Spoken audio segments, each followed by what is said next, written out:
The Cases of Mr. Ace, starring George Raft.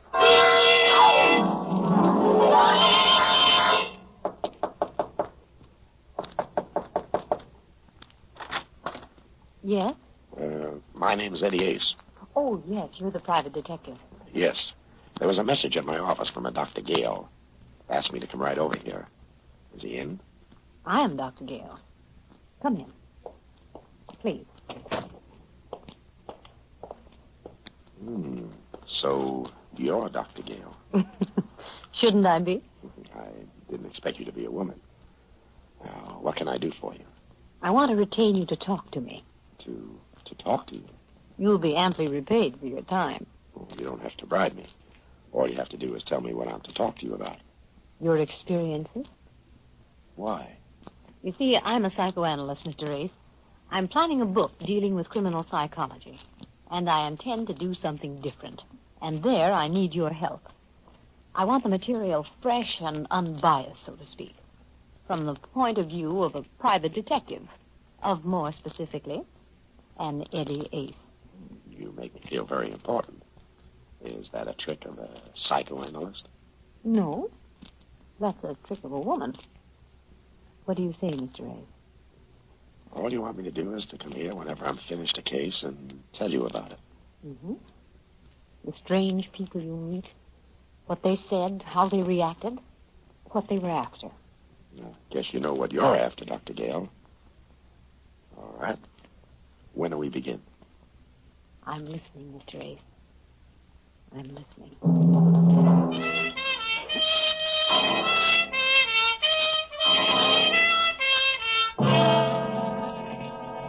The Cases of Mr. Ace, starring George Raft, and produced and directed by Jason James.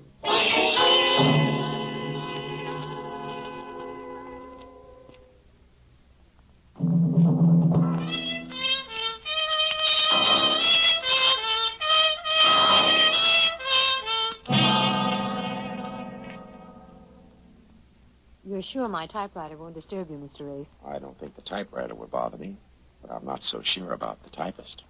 When you arrived, you said you didn't expect me to be a woman. You were right. I'm a psychoanalyst. Shall we begin, Mr. Ace? I see what you mean. Yeah. Well, it all started with a killing that was no business of mine. The murder of Frederick Miller, you know, the corporation lawyer. His body had been found in his apartment, 3 bullets in it. As I say, it was no business of mine until I arrived at my office over on 6th Avenue in the morning after the killing. A man was waiting to see me. He was very small, very dark, very smooth. He smiled and showed me all his teeth. He had a lot of them. I opened my door, and he followed me in. Ah, merci, monsieur. Sit down. You're French. You are very observant, monsieur. What can I do for you? Permit me. My name, monsieur, is Fauré, Pierre Fauré. I have selected you to perform for me a very important service. Oui, a service. Such as... Oui. Now we come to it. Last night, monsieur, I performed a most impulsive act. I killed a man. I see. You're a big boy now. You must learn to control yourself. You are right. But that is how I am. I killed him, and I do not feel regret. I feel only pleasure when I look into my eyes and see him die again and again. That's better than a double feature. I had warned this man, monsieur. Twice I had warned him to stay away from Sally, my wife. He would not. So I killed him. It is simple. You make it sound reasonable. Who is the lucky lover? A pig named Miller. It is in all the papers. Oh, such a fuss. All for one pig named Miller. Frederick Miller, eh? Oui. Cochon. What are your plans? That is why I have come to you, monsieur. I am now on my way to the City Hall of Justice. Giving yourself up? Oui, but it is not serious. When I explain to the man in charge of the justice why I killed this Miller, he will let me go. Yes, sure. He's cute that way. Why did you come to see me? To hold for me 2 things, monsieur. One, $500. And 2, this little key. This key, eh? Oui. You will hold it for me until after the man in charge of the justice has heard my case. When I return, he will give it to me. Suppose you don't return. Oh, it is certain. How do I know? Because I am a Frenchman. But I say, if by some silly mistake I am detained, then you will give it to my lawyer. But only if I am detained by what you call a conviction of guilty. Why not give it to your lawyer now, yourself? He still remains to be selected, and I do not wish to surrender myself to the justice dispenser with the key on my person. I see. And this 500, what do I do with it? That? You keep it, monsieur, for your trouble.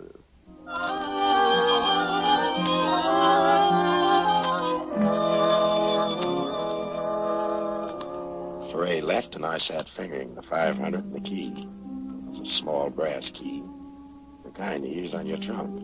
No marks on it except the number, 427. I had Ferret doped as a nut. Anyway, Ferret confessed to the killing of Miller. And the final editions told how Timothy Hogan, the wild Irish criminal lawyer, came forward with an offer to defend the prisoner. The next morning, Hogan came into my office. I had a hunch he would. And as sure as I'm sitting here in your office, Mr. Ace, I'm certain that Pierre Ferret did not kill Miller. He confessed. Confessed? Ha! So there you have a darling confession. A Frenchman, a crime of passion, and he gives himself up. No, not Ferret. Not after talking to the man. And what's your best guess? Think, man, think. Can't you see it? Maybe I'm looking in the wrong direction. And that you are. Ferret is covering up for someone he loved. His wife? Aha, that's the thought, Mr. Ace. That's precisely the thought. And that's why the case attracted me. There's no money in it, but it's sentimental and violent, and I'm Irish. Well, it could be. But if he's covering up for his wife, how are you going to get him to sing? I must. If I can get him to recant a confession from his wife, I could get her an acquittal with a twist of the wrist. Good heavens, man, look at the elements. Self-sacrificing husband, outraged and betrayed wife. She comes forth at the last minute. Why, it's better than Mother McCree. I'll have the jury swimming in their own tears. I like your script. How are you going to get it on the stage? Aha, that is the problem. And there I need your help. I know this much. Yesterday, before he gave himself up, Ferret came to you. What did he tell you? Nothing. He gave you something? Nothing. Oh, I don't think you're telling me the gospel truth, Mr. Hayes. I'm not. I see. Very well. I'll try to persuade Ferret to give you his permission to talk to me. That's better. But in the meantime, Mr. Hayes, in the meantime, you might try to sound out the wife for me. Very, very discreetly, understand? But sound her out. You hiring me? Yes. Will you see what you can do? I'm practically there now.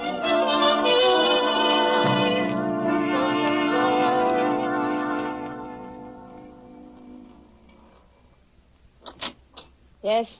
Mrs. Ferret? Go away. All day you reporters have been I'm a driving... detective. What do you want? Sit down. Say what you want and get out. Do as I say or I'll take you downtown. You don't frighten me a bit. I'm ready. I see what you mean. Okay. I'll level with you, Mrs. Ferret. I'm not from the police. I'm a private detective. I'm working for your husband's lawyer on the Miller killing. You knew Miller. Yes. Yes, I knew him. What is there to work on? That rat Pierre killed him. I hope he dies in the chair for it. Pierre says you were seeing Miller. That might save him from the chair. Let him prove that. Just let him prove I ever saw Fred Miller outside of his office on business. When did you see Miller last? None of your business. Get out. Sure. But keep this in mind, Mrs. Ferret. Your husband confessed to the murder. But maybe you'll be able to give the jury the impression that he's covering up for someone else. Someone maybe like his ever-loving wife. I said go on. Get out. Oh, by the way, did you ever see this key before? No. Now get out of here. And tell that rat Pierre I'll do my best to get a ringside seat for his execution.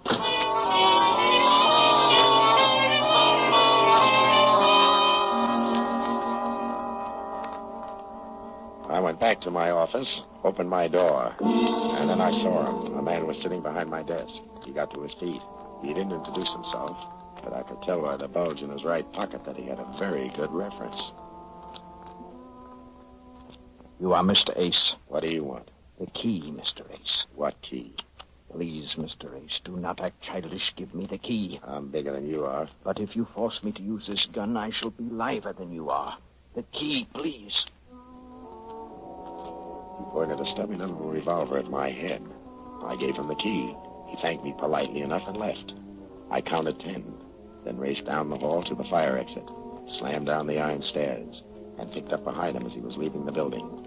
He went straight to the Times Square station. I went right behind him. He went directly to the lockers. I was right behind him. He inserted a key in the locker number 427, threw the latch, pulled the little door open, and then...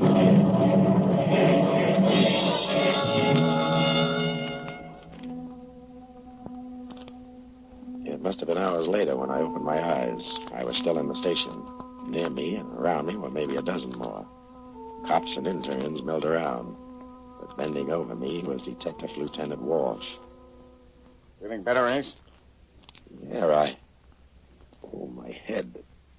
What happened? Bomb exploded in a locker. Anybody killed? Yeah, the man who opened the booby trap. Blown to bits, and 3 bystanders. You were lucky. You can say that again. All right, I will. You were lucky, and I mean lucky that you didn't open it yourself. I? How could I open it? With the little key you showed Sally Foray. Oh, you certainly get around. Where'd you get that key? From Pierre Foray. Oh, Pierre Foray, huh? That's the name. He came to my office. Gave it me to hold. You can ask him. Well, suppose you ask him, Ace. But you better get yourself a good spiritualist. Pierre Foray hanged himself in his cell 2 hours ago.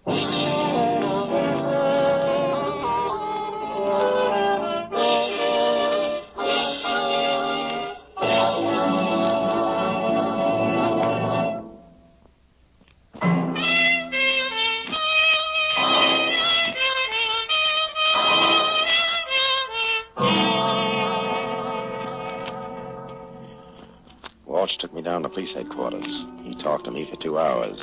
He didn't learn a thing, but I did. Pierre was visiting his cell by Hogan and Mrs. Foray just before he strung himself up. It was Hogan who found his body when he went back to talk to him again. I asked Walsh what he knew about Hogan, and he didn't know much. I left police headquarters and went around the corner to Jenny, the bail bond. Jenny had been around New York longer than the city charter and runs the biggest bail bond mill in town. I asked her what she knew about Timothy Hogan. She didn't know much offhand, but promised me a rundown by morning. I said I'd call her and left it at that. Outside, the rain was just beginning to wash the town. A hack pulled up. I opened the door, bent to get in when the butt of the gun came down across my skull, and that was that. It was the cold water that brought me out of it. I opened my eyes. A ceiling and a chandelier spun around. I closed them again. Leo, douse him again. Ace. Ace, you hear me? Get up. The man said get up, and the man meant it. The man was big enough to lift me to my feet with one hand. I tried to open my eyes. There were battleships tied to the lashes, but I made it. 2 other mugs flanked me, with Mike in front of me. The rug was wet with blood and water. The water and the rug were theirs. The blood was mine. Somebody must have taken a bad working over. I began to figure it must have been me, but I couldn't remember. In fact, I didn't even know who Ace was when Mike barked the name. You hear me, Ace? Give me a drink of water. Leo, give him a drink.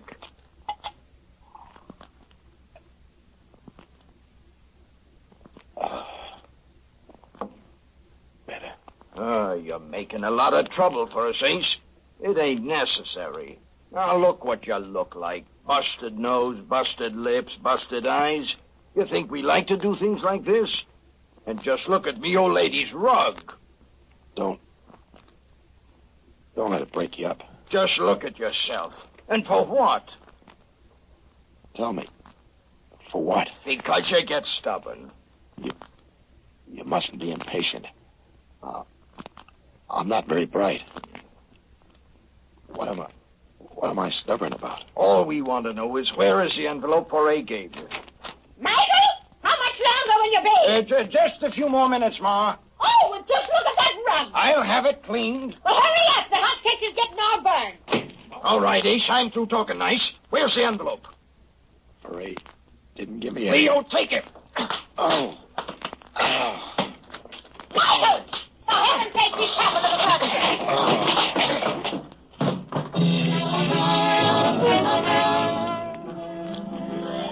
And the last I remember, there was the old hack screaming about her furniture. I know I smashed a chair when I went down, and that made me feel pretty good. I felt the water hitting my face again. I got my right eye unstuck. I was on my back in a field up in the Bronx. The rain washed over my bruised face, and that felt fine. But I couldn't stay to enjoy it. I remembered there was a phone call I had to make. And by the time I let myself into my apartment over on 3rd Avenue, the sun was up. I looked into a mirror. I never saw the guy before in my life. But even if he was a stranger, I had to do something for him. I wrapped some ice in a towel, held it over my face, and then I picked up the phone.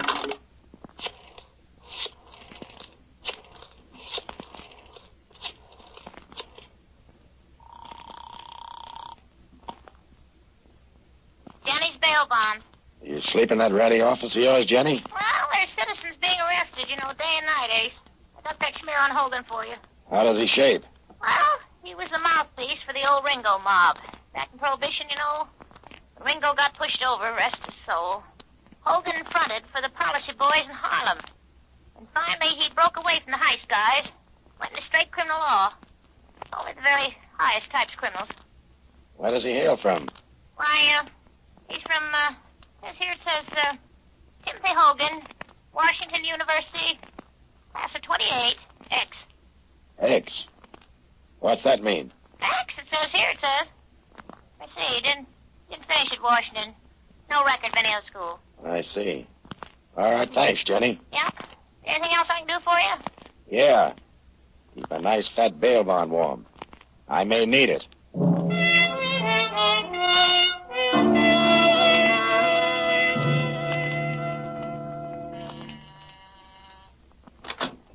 Who is it? What? Oh. Well, don't let the face frighten you, Mrs. Foray. I'm just breaking it in for Boris Karloff. What happened to you? What happened to me shouldn't happen to a private detective. But it did. Sit down. We're going to make with a little talk. Look, I'm in an awful hurry, Mr. Ace. I was just going out. What did you and Hogan tell Pierre in his cell yesterday? Well, I didn't want to go. That lawyer Hogan, he insisted. Well, I guess I blew my top. I told Pierre I was going to tell the jury the truth. That Freddie Miller begged Pierre to give me a divorce. He wouldn't. Instead, he took money from Fred to keep his mouth shut and not make a scandal. And you figure that's why Pierre strung himself up. So there was no chance for him. That's the one thing I regret. He didn't go to the chair. Mm-hmm. You must have had quite a burn for this guy Miller. When I love a man, I love him. I love him. You're kind of lost now, eh? I loved him, Eddie. It's going to be awful tough. Freddie, what's the use? I wind up with memories in four walls, the kind of memories you can't forget.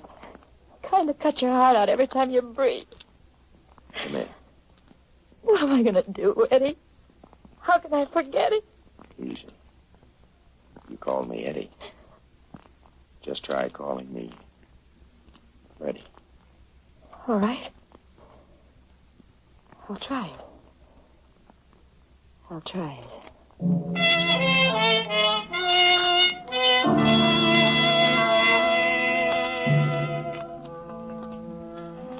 A little later, I remembered that Sally was just on her way out when I arrived.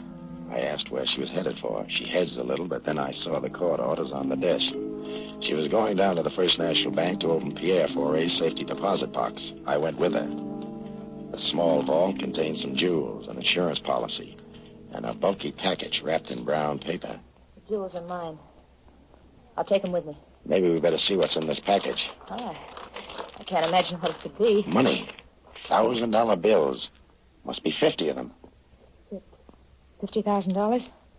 Well, where Where did he get all that? Not in the private eye business. In this envelope. I think we better open it in the presence of a lawyer. Look, I'm going upstairs to see if anybody's around that looks familiar. Here, take this nickel. Yeah. Call police headquarters. Lieutenant Walsh. Tell him to meet me right now at Timothy Hogan's apartment. This is important for both of us, Angel. So don't trip. I'll wait for you outside.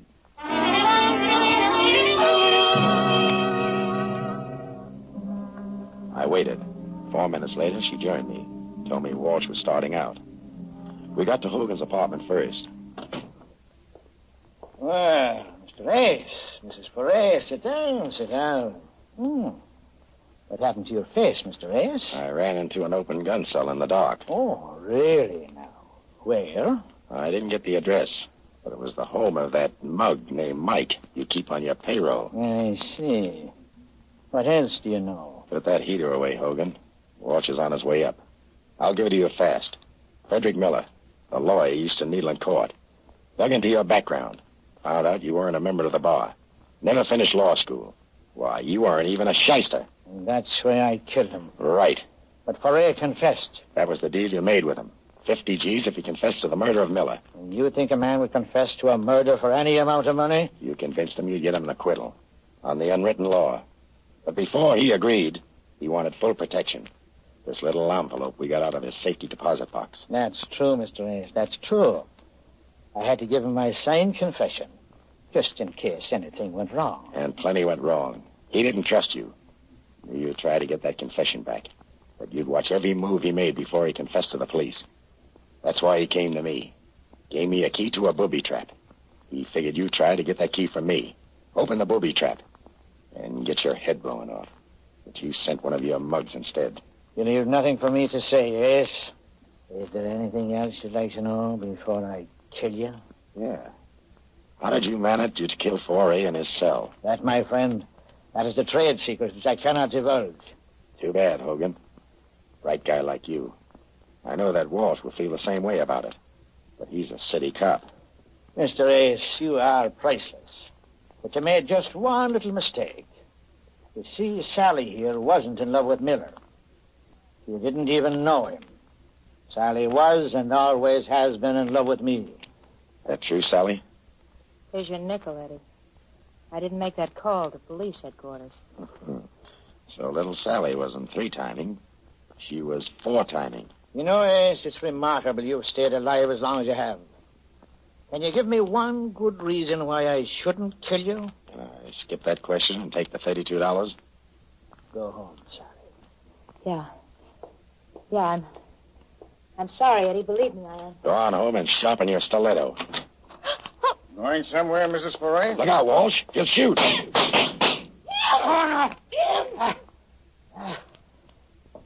a darling break. Tim. Sally, get your double... No. Get your car. No. No, I didn't, Tim. Honest, I didn't. And the dying. It's easy. Tim. Stop wailing, Sally. He can't hear you. He's dead. And I wish he'd killed you. A brilliant man like him shot down like a dog, and you stand there. Okay, Walsh. From here on out, it's your party. The confessions in the envelope will give you the score. Sally is right. He was a brilliant man.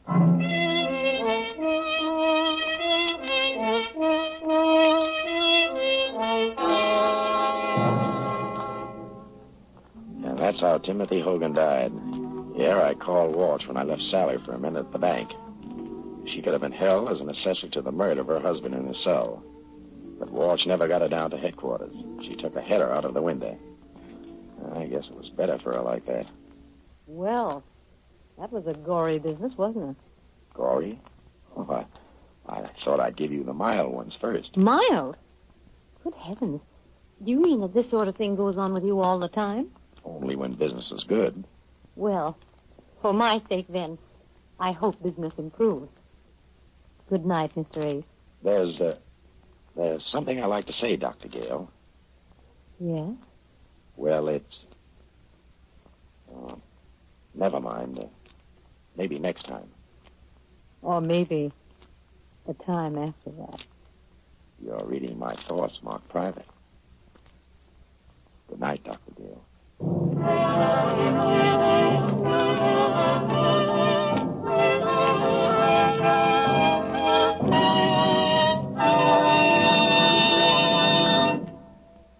George Raft as Mr. Ace will be back in a moment with news of next week's case. But now, a word from our sponsor. Thank you. Next week, I have another appointment with Dr. Gale. I'm going to tell her about a murder that shouldn't have happened, not even to a corpse. And, George, we'll all be waiting to hear that. In the assisting cast tonight, you heard Jeanette Nolan, Kathy Lewis, Theodore Von Eltz, Leo Cleary, and Stanley Farrar. The music was composed and conducted by Sandy Courage. This is Carlton Cadell speaking and inviting you to listen again to George Raft in The Cases of Mr. Ace.